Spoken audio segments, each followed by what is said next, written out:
Hello, everybody. Welcome back to Gript Media. My name is John McGuirk, and this is the latest in a series of interviews that we are doing ahead of the European elections on June the 7th with some of the candidates who are seeking your vote on that day. We've already talked to Peadar Tóibín, who's the leader of Aontú, and we've talked to Herman Kelly, who's the leader of the Irish Freedom Party. Both those parties are running candidates in all three European constituencies, but I wanted to mix it up a little bit and talk to somebody who's an independent, who's just running in one constituency. So we're going to stay in Midlands Northwest, and we're going to talk to somebody who I think will be known to a lot of people from his shocking run to a very strong second place in the last presidential election. He is a businessman. He is, amongst other things, an expat who's done an awful lot of business abroad, but who thinks that he is the right man to represent us in the European Parliament. And I'm going to be asking him why. Peter Casey, you're very welcome. Thank you very much for having me, John. I'm going to start this interview with the same way I'm going to start all of them. There's 20, God knows how many candidates running in Midlands Northwest. There are lots of people. People have lots of options where they place their number one vote on June the 7th. Why are you better than any of the rest of them? Well, John, I see the role of an MEP, to be an ambassador for the constituency, to help bring business companies to the constituency, create employment in the constituency, and to actually help those companies expand into Europe using my influence in Europe. So I believe the role of an MEP is to really help create employment in the area and to represent the large companies. I have actually been successful in bringing 3 companies into Ireland. I actually, last year, I was successful in getting the chairman of Tata, which is a client of ours for 25 years, over to Ireland. I actually arranged for him to meet with, previously, I arranged for him to meet with the Taoiseach. He met with the presidents of all the universities, and he fell in love with Ireland.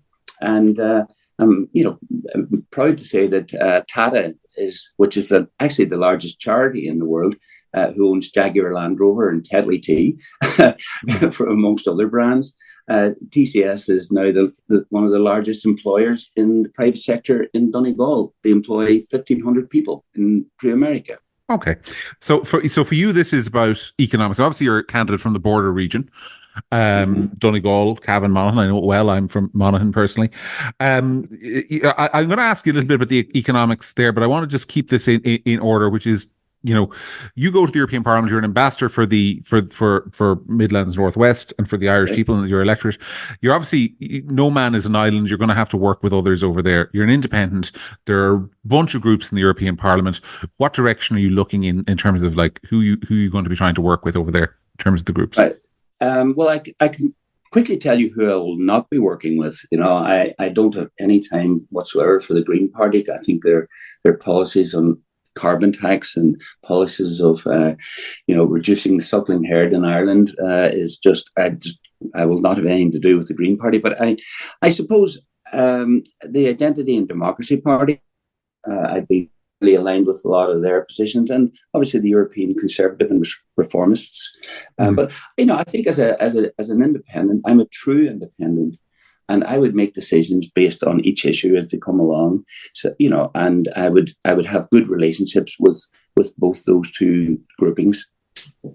All right. So the main issue, I think, in the election for a lot of people who might be Gript listeners, let's say, I'm not saying our listeners represent the country as a whole, but certainly from when I read the comments on our pieces and people writing to me, this immigration issue is a massive one.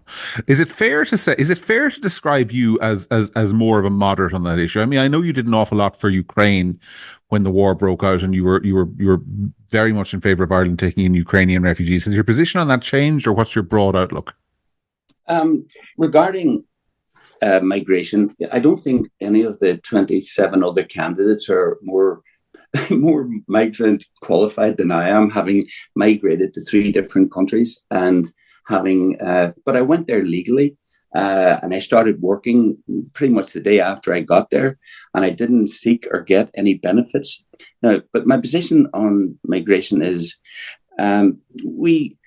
we need to be very strong against illegal immigration. I believe illegal migrants are taking homes and healthcare services from Irish people. So I'm very tough. I believe the government has been just a disaster when it goes to handling it. So people are coming in illegally, and we're giving them legal aid to apply for their rejection decision, because they came in here illegally. Well, it's no. great. To be fair, when they the government would say to that there's a legal right to come and apply for asylum, that it's not illegal to show up in Dublin and go to the Yeah, but IPAS office. with the technology that we have today, John, it should take you 6 minutes, not 6 years, to make a decision on whether someone is illegal or not. And then, of course, they actually don't deport the people when they find out and get a deport decision that they are illegal and they shouldn't be here. We give them a self-deportation order and say, "Now, can you please leave?" So it's the government. A lot of the rules are there. The Dublin 3 rules are there. People should be assessed for their migration status on their first port of entry into Europe. And of course, there's no direct flights from Africa to Ireland, so they should have been assessed. The validity of their migration status should have been asylum status should have been assessed a lot longer, a lot before they got to Ireland. Let's talk a little bit about sort of legal migration and intra-EU migration, because obviously it's perfectly legal for anyone, say, from France to come and live here according to our EU membership. I think you are somebody. If somebody's coming here, do you think there should be any kind of skills requirement for people coming to work for an Irish company, for example, or are you happy with the status quo when it comes to legal migration? Well, as you know, I lived in Australia for 13 years, and they have the point system where you get so many points for the different skill sets and for your age, and it's quite discriminatory, but I mean, it certainly works. And so I think there should be a system where we need people to come to Ireland, who want to put their shoulder to the wheel.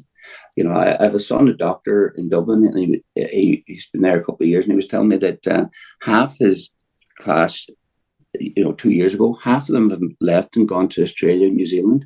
So the young people in Ireland don't see that there's a future, and they don't see that they'll ever be able to buy a home in Ireland. So we're losing people in droves. We do need talented people to come. We have a shortage. We need to build 10,000 mica homes in Donegal alone, and there's obviously mica problems in other counties, but we need at least probably 5,000 tradesmen. So we do need people, but we need people who want to put their shoulder to the wheel. We need people we've checked their criminal backgrounds. We don't need we should absolutely ban criminals from coming into Ireland. You got a criminal conviction, don't even apply to come into Ireland. That should be the rule. Let's talk a little bit, Mike, actually, because it's obviously a neck of the woods that it's mostly affected Donegal, which is your home county. Is there anything that the current MEPs aren't doing to aid that situation in Europe? Because obviously, I'm an Irish taxpayer. I live in Tipperary. My house, as far as I know, isn't afflicted by mica, and a large chunk of my taxes are going to be going to paying to rebuild homes in Donegal. Is there anything you can be doing for that to alleviate that situation, both for the people in Donegal who are afflicted and for the rest of us facing a huge bill in Europe, or is that something that is a domestic issue? Well, the mica situation is brought about by the fact that the government didn't carry out the proper governance and quality control inspections. So what happened is, the people who paid for their homes, paid the stamp duty, paid the VAT on the building, the government let them down and dropped the ball. So I was at a meeting of 1,000 people recently, and these are 1,000 people whose homes and lives have been destroyed by the mica problem. And, Sinn Féin were saying that they will not agree to 100% redress for, they'll only agree to that for a first time for primary homes. Now, if somebody has put their life savings into building, an investment property that they're renting out for their retirement, they're not covered at all, according to Sinn Féin. I think that's totally wrong.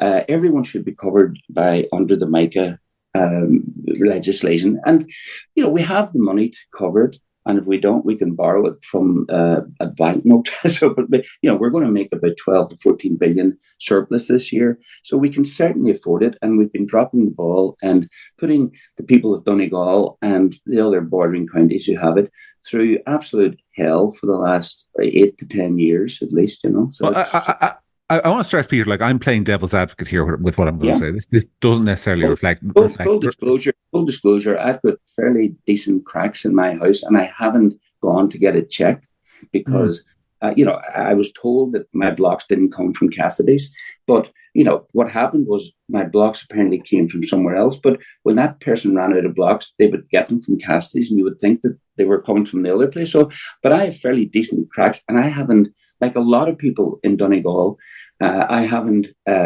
gone to get my house checked because I'll wait till the solution comes a little bit clearer.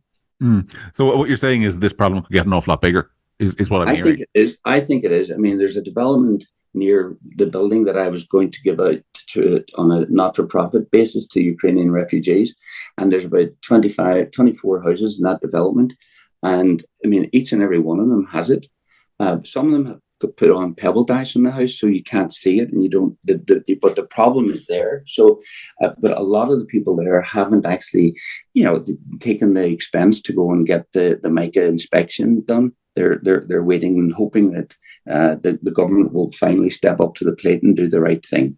But just on this question of 100% redress, and I want to stress again, because this is devil's advocate, doesn't necessarily reflect my own views. But you're in business. I mean, does the principle of buyer beware have no application here at all? I mean, does every other taxpayer have to I mean, if you, God forbid something like that happens to you. I mean, if for example, if I have a car insurance policy that I take out of my car, there's always an excess, right? There's always an excess, which means I pay the first, maybe it's $2,000, maybe $3,000 of the costs of fixing my car if there's an accident. People asking for 100% redress, some people would say, no, but are asking for something unique. Well, it's not really 100% because there's an awful lot of costs involved that won't cover the 100%, and they cap it. And look, there are people out there who are really expert in every aspect of mica. I'm simply just living in a house with one, but there are people out there who actually, are experts in it. But the cap is at 420,000, but the time you pay for alternative accommodation, by the time you pay the engineers' fees, the surveyors' fees, the reports, alternative accommodation, and by the time you didn't choose to have to redo your kitchen that was only 10 years old, and the kitchen was fine and would have lasted another 15, 20 years. And so, it's not fair to the government was given a responsibility to have inspections and quality controls in place, and they dropped the ball. So what's the point of paying all the stamp duties and the VATs that go towards the materials if the government isn't carrying out the adequate and quality control inspections? Anyway, what I'm hearing from you on this is that you think this is primarily a domestic Irish issue, that there isn't much that can be done at a European level on it, or am I wrong on that? What the MEP can do is put a lot of pressure and bring attention to it, and constantly be a microphone to bring attention to it. I doubt if the European Parliament will give any subsidies or sanctions financially to it. I mean, I think they'll turn around and say it's an Irish problem, and you've got 13 billion from Apple that you're not taking up. So I think that the EU is I am a Eurosceptic. I absolutely believe that we should be a part of the EU, but I think that the EU is not always Ireland's friend. I think that that's probably the most safest way of saying that. All right. Well, let's talk about Europe, because that's where you're going. So let's talk about big European issues that are on the plate at the moment. Today, as we're recording this, the Irish Chief of Staff of our Defence Forces became chair of the European Military Committee. It's really a ceremonial position, but it's a good hook to talk about sort of European foreign policy. I've asked a number of people this question. I'll ask it to you. Last year, the European Union provided 50 billion. That was the most recent round of aid. Now, the Hungarians blocked it for a while, but it got there. 50 billion in European taxpayer money going to help Ukraine arm itself against Russia. Both Peadar Tóibín and Herman Kelly said or indicated strongly that they would vote against future aid to Ukraine. Would you do that, or do you have a different position? I would absolutely not do that. I mean, I believe that we cannot afford to let Putin win. If Putin was successful in taking over Ukraine, he was going to go down to Moldova, free up Transnistria. The Baltic states would have been next. I believe he wants to restore the motherland, as it were.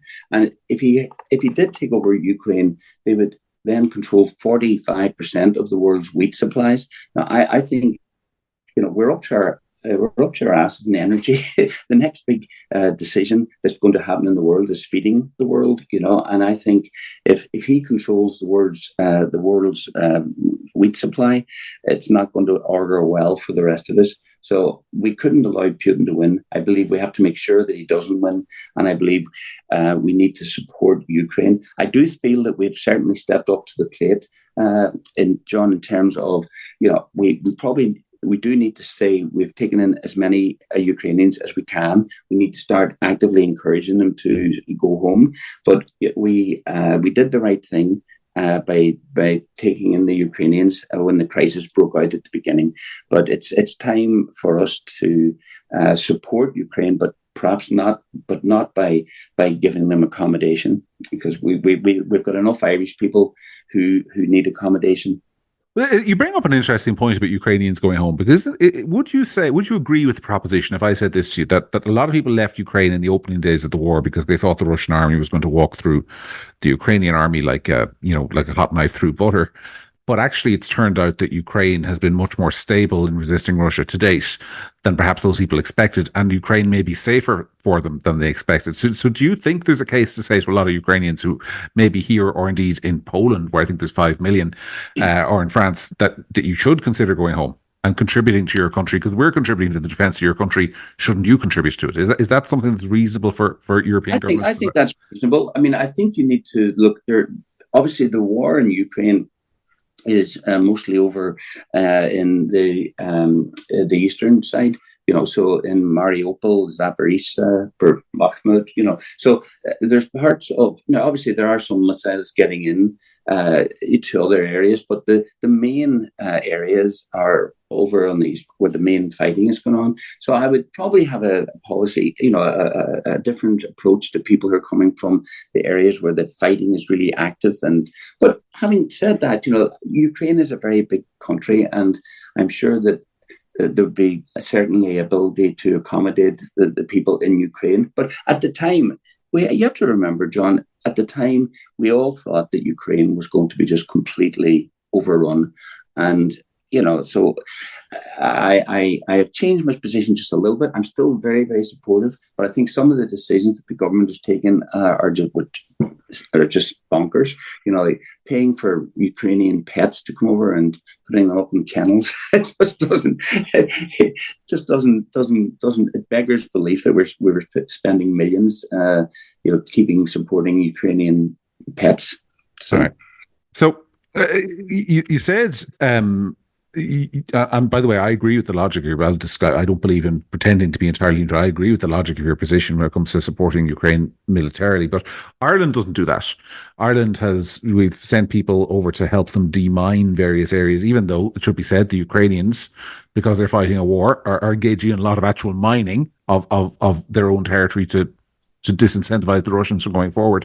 Should Ireland be, number one, doing more? And number two, what is your position on Ireland and sort of general European defence? Are you an absolutist on neutrality, or do you think there's room for that position to grow? Ireland's not neutral. That's just a misunderstanding. Ireland is militarily non-aligned, but we're not neutral. Like, we support Ukraine. We don't support Russia, so we've taken sides there. I believe we should join NATO, pay our 2%. If there is a war that with Russia, for example, you can be certain that Shannon would be the first target in Ireland. And we have no army to talk about, really. We've got 2 ships, one of which isn't working at the moment. I believe that it's important that, we have a Minister for Defence. What does he do? Well, he's got 3 or 4 other jobs.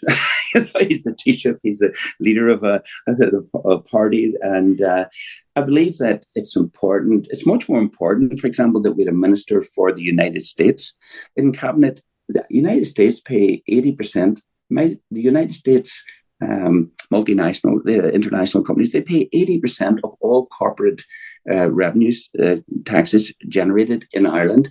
And I think it would be much more relevant to have a minister at cabinet level who represents the United States and help make sure that we don't lose this 80% of our corporate revenues. I mean, they could quite easily get up. Trump tax changes. There's no benefit really. The 15% tax rate in Ireland is irrelevant. The companies are, of course, now taxed on their global incomes. So they get a credit in America for the 15% tax that they pay, but they still then have to pay the extra 6% tax when in the United States. So there's essentially no tax benefit for an American company to pay in Ireland. So an American company could quite easily get up and leave. So can you imagine, John? They don't have to go very far.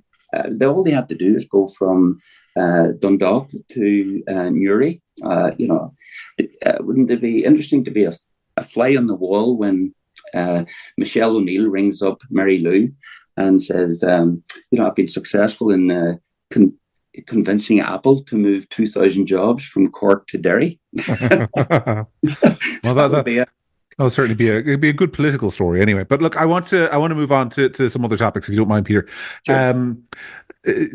Midlands Northwest, arguably the most rural of the three constituencies. Obviously, Ireland South pretty rural as well, but some big cities there like Cork, Limerick, or Waterford.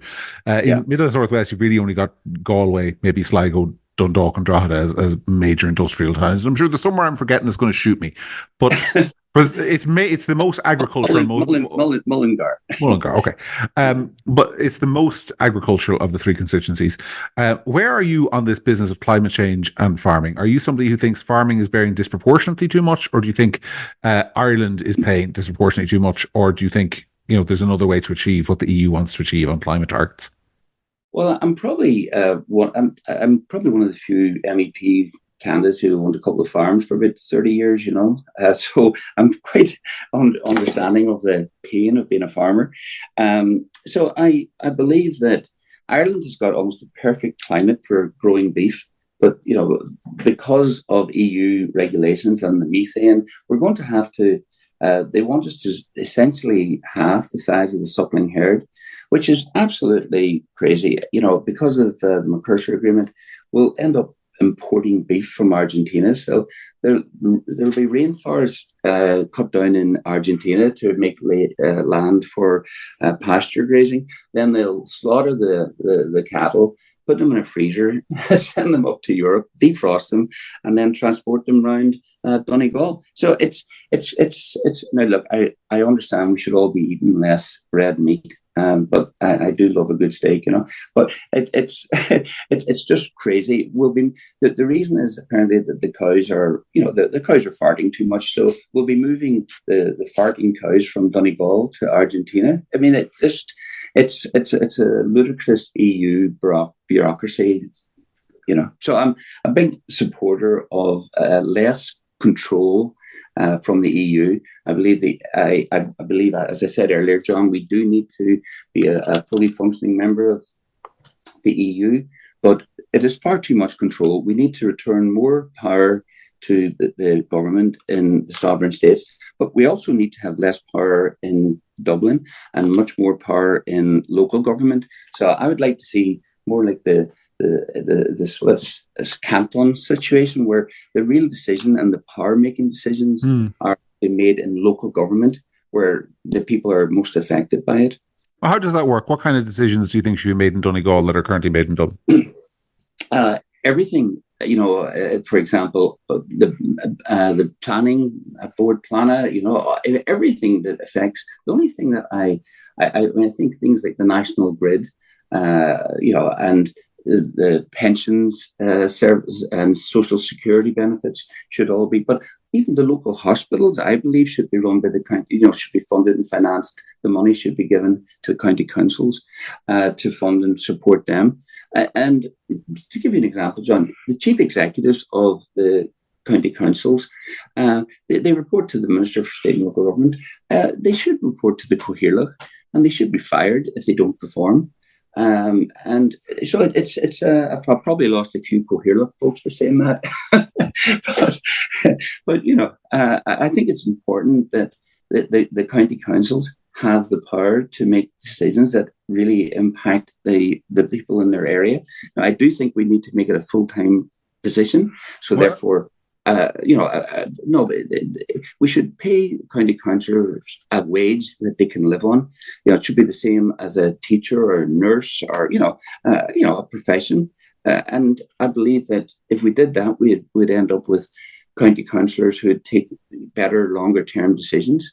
so are you kind of advocating what they're doing in Limerick at the moment, which is where they're having an elected mayor who will serve a sort of 4 or 5 year term? I'm actually not sure how long it is, but 4 or 5 years as mayor. Do you think that's something that every county should have? Oh, absolutely. Absolutely. But isn't the risk with that, and I mean, let's be honest here, isn't the risk with that that the voters don't take it seriously and some fella gets elected mayor because he was, I don't know, captain of the county GA team, and then he proves that he's not that good at it? Well, I think there's a risk that would happen. But if you have a county council which is made up of councillors who are, very passionate and full time, I think you'd end up with a very good county council. So I think we should try it, John. We couldn't get any worse than what we've got at the moment. I confess, I do look forward to Mayor of South Dublin, Richard Boyd Barrett, enacting his policies in Donnybrook and places like that. That would be interesting and entertaining to watch, if nothing else. Let's talk about free speech. And obviously, you'd be familiar. You obviously spend a lot of time in the United States, which had the First Amendment. In Ireland, meanwhile, one of the biggest political issues over the last year and a half or so has been the ongoing saga of the hate speech legislation, the impetus for which many people say came from the European Union. What as an MEP can you do? First of all, what's your position on sort of free speech and whether or not should there be any restrictions on so-called hate speech? And I mean, look, we're talking here about bad stuff, right? I mean, the hate speech bill is often characterized as an assault on freedom of speech, but its supporters would say that if you're somebody who's saying, we should have no Jews in Ireland, that should be a crime. Do you think it should be a crime for somebody to say something like that? You can't shout fire in a cinema. I believe that there needs to be regulations and control, but they are there at the moment. But for example, John, though I was recently defamed, I was able to take legal action against the person, and I was able to get a high court decision against them. Now, it's cost me a lot of money to do it, so it shouldn't have to be like that. But there's way. I don't support the hate speech legislation in its current format. If I was the president, I would certainly grant a pardon to anybody who was charged with it, because the president can do that, of course, Mm. What about at the European level? Is there anything you can do there to sort of, seek to defend people's rights? Because this is, obviously across Europe there are different differing attitudes to this. Realistically, John, we have under 2% of the MEPs in the European Parliament. Ireland, the Irish MEPs have very little influence, and they don't seem to do very much other than turn up every 4 years and 10 months and ask for the vote.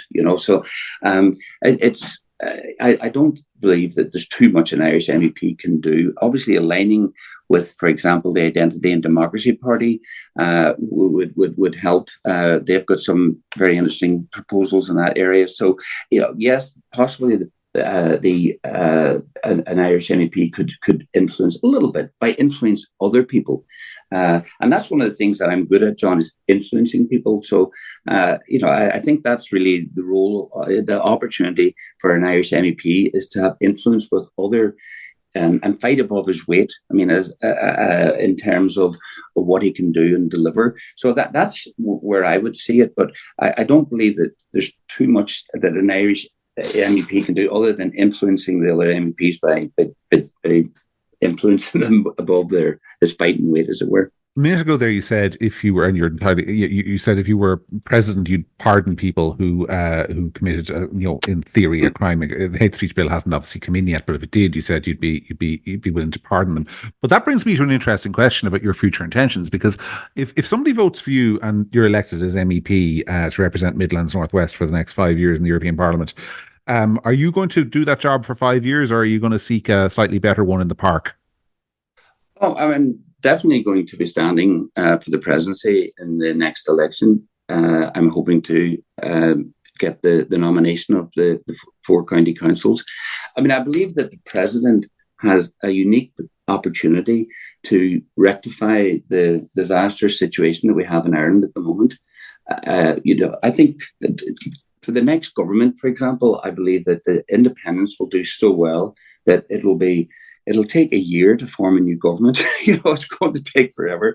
So I don't think Simon Harris needs to worry too much about having a short term in office, because even after the next election, it'll take quite a while. But the role of the president, Michael D, in fairness, has been he's been a very, very good ambassador for Ireland, and he's been a good president from the point of view of doing the right things that people expect the president to do. But the president has the ability to make a big, big difference. So, for example, under the Constitution, the president, of course, can't contradict or go against government policy.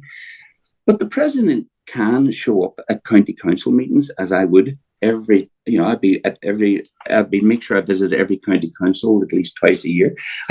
You can show up at a county council meeting and just sit there and listen, and you talk to the Cohearloch and say, Cohearloch, what's on your mind? He gives the microphone to the Cohearloch. So the power of the presidency lies in the fact that the president has the ability to influence.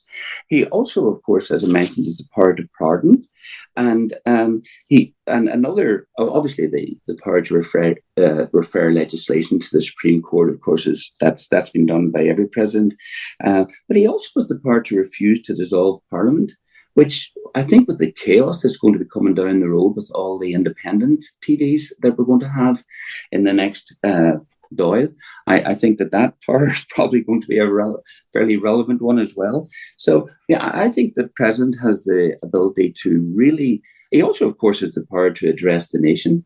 It's in the Constitution. So, I believe that no president has effectively used the powers of the office. As I said, Michael D has been a very good ambassador for Ireland, a very good president in terms of doing what people expect to be done. But there's a huge opportunity, and we need change. We need serious change in Ireland, because we're really we've become sort of almost like the soft touch of Europe.